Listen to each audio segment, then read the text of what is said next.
shut up. Yo, what is up, AD team? Austin Dunham back again with another video. So today marks another year in my journey, a total of 7 years now. I've been filming videos ever since year one, back in 2014, 2015, and the year or the date that I started my calisthenics journey was September 1st, 2014.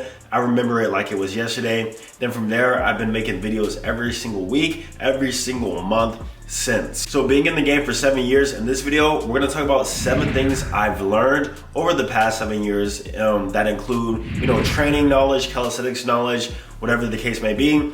I've already posted a snippet of this on my Instagram at Austin_Dunham. So if you're following me on there, you've probably already seen these points, but we're just gonna dive a little bit further into it. So without further ado, let's go ahead and get started. Number 1, what you actually enjoy doing is what you will do for the long term.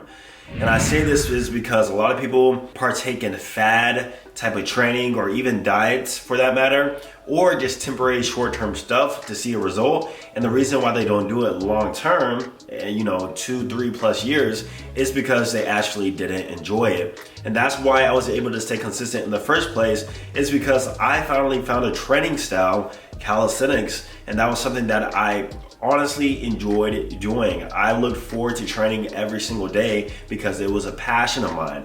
Back before, when I was just doing weightlifting, it was hard for me to stay consistent because I actually didn't enjoy doing it.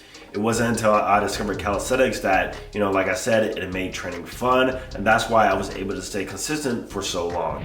Number 2, any workout is better than no workout. So you're gonna have your days where you just feel in the slumps, tired, demotivated, undisciplined.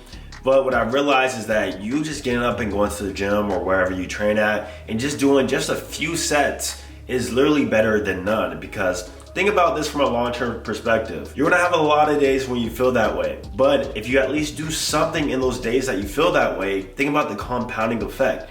Let's say you have 10 days out the year to where you feel bad, you don't feel like doing nothing, but you still end up going. Maybe you reduce the volume, do less sets, do less reps. But from a year perspective, you did a lot more total reps and a lot more total volume if you weren't to actually do anything at all. So remember, any workout is still better than no workout. Number 3, always train with purpose and goals. So working out versus training. Training equals having a set of goals that you're working towards. Working out is just blindly going in the gym, getting a pump in. I'm gonna do this exercise. I guess I'll do this exercise. You don't want to approach working out that way. You want to approach it with goals in mind, whether it be to get stronger or to get a certain physique, or just anything. As long as you have purpose and goals whenever you train, you don't just want to blindly train, because if you do it that way, that's how it's going to be more short term. But if you have goals and things you're working towards, it's easier to stay with it long term. And piggybacking off of that, number 4, there is always something to work on or get better at. I made a video talking about my calisthenics goals and workout routine and how I felt lost because I felt like I've learned everything, but that wasn't actually the case. In fact, there's a lot more that I can learn, if not can improve. So always, kind of reevaluate where you're at in your training regimen or whatever, and tell yourself that you can always get better at something. There's always like a new strength feat to learn. There's always something you can get better at. There's always a new skill to learn, even if you don't do calisthenics at all. If I really wanted something new, I could try breakdancing, b-boy. There's always something to learn, guys. Number 5, muscle building progress will slow down a lot after year 3. The first year, newbie gains, you're gonna gain a lot of muscle really quickly. It almost seems like your body is changing every single week.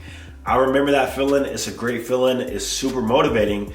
But you'll start to realize after year 1 and year 2, especially after year 3, that muscle gain progress starts to slowly go down and down as you reach your genetic limit. Now, keep in mind, I'm assuming that you're doing everything else right. Your calories are on point, your protein, your sleep, every other variable is right. Then you will notice significant muscle slowdown. However, if you don't have any of the other variables right, you're just a guy who just works out, you really don't track your protein, you really don't, keep diet in mind, then you're probably gonna still continue to see progress throughout the years. But if you're doing everything right like I did, After year 3, it gets significantly harder to build muscle. That is why if you look at my videos 2-3 years ago, I technically kind of look the same with some small improvements. Point number 6, don't compare your physical strength or progress to that of others. So one thing about me, when I'm coaching people always ask me, how long did it take you to learn planche? At what time period did you learn this? How long did it take you to get your abs? Always ask me questions about how long it took me. And that's good to get like an idea or perception of how long it might take you, estimate, but you shouldn't compare. And the reason is because there's a lot of variables that you can't compare to, that you can't control in comparison to the other person, including their genetics. Genetics is a huge factor that will really dictate somebody's progress when it comes to bodyweight training that a lot of people don't talk about. For example, you could be 5 inches taller than me, or even 5 inches shorter than me. You're probably gonna see a lot faster progress if you're shorter than me, and a lot slower progress if you're taller than me. Your body fat percentage could be very high, whereas mine started very low and I had to build. So the only way you can really compare progress is if you're in a similar genetic situation with that of somebody else you're looking up to. That is why I attract a lot of more skinny guys who are looking to build and start off from that, because I started in the same manner. But if you're more overweight and trying to lose weight, then really don't compare your progress at all. Just focus on your own path, and this goes for everybody, and you'll make faster progress that way. Number 7, this is a lifestyle, and you must accept that this is something you will do for the rest of your life. Yes, we can look at it as unlocking levels or month progress, 6 months progress, 7-year progress even. But at the end of the day, this is something I'll be doing every single year. And one day I'm gonna be saying this is my 20th anniversary. Given that I'm in good health, I'm alive, God forbid. But point is, you'll be doing this for the rest of your life. And the sooner you accept that, is the sooner you will actually enjoy the process and start to take it, week by week, month by month, year by year, and not tend to rush it. Everybody tends to rush their goals, but like I said, you're gonna be doing this forever. So remember that. And bonus number 8, calves do actually grow. They just will never get big.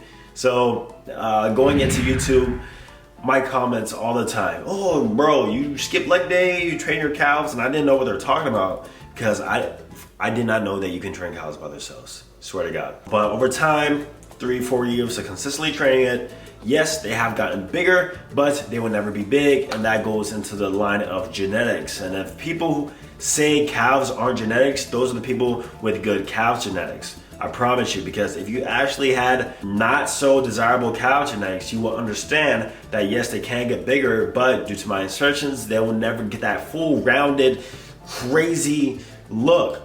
Yes, they're proportionate to my body and look athletic, and I'm proud of where they have came from, but I gotta accept that they will never be big.